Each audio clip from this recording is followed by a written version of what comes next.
kenal dia dah lama. Sejak zaman kecil-kecil lah, sebab kita orang sama-sama membesar. Sekolah sama, rumah dekat dan selalu main sama-sama masa kecil-kecil. Tapi biar kawan-kawan biasa je. Sampai seriusnya saya ingat 3 tahun lepas. Honestly memang daripada darjah 5 saya memang suka kat dia. And sebab saya rapat dengan mak dia, so mak dia selalu bawa saya jalan-jalan dengan dia sekali, hantar dia balik sekolah. Masa tu lah rasa macam makin suka. Tapi dah besar ni, mesti-mesti ada kehidupan masing-masing kan.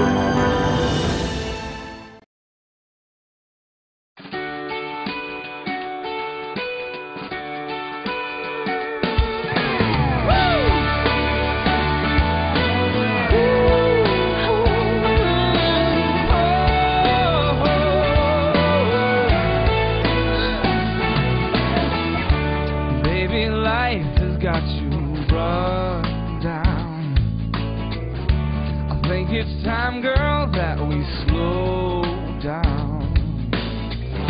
So take a look, it's almost sundown. So why don't you lay right here? Let me just ease your mind. I'm giving you all my time. I'm gonna keep on loving you strong and slow.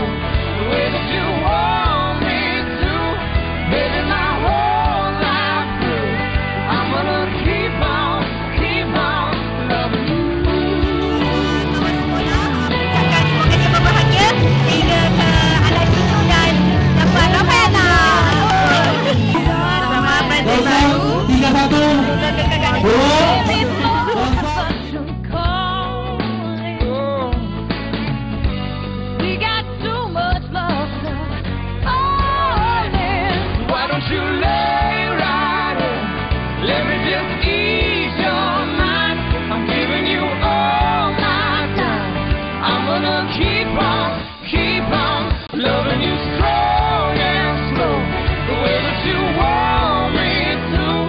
Maybe my whole life through, I'm gonna keep on loving you. Selamat Hari Baru Hijau dan Alia.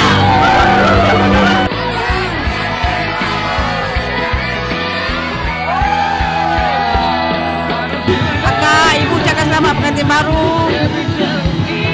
Jaga suami baik-baik. Kakak dan cucu. Assalamualaikum warahmatullahi wabarakatuh.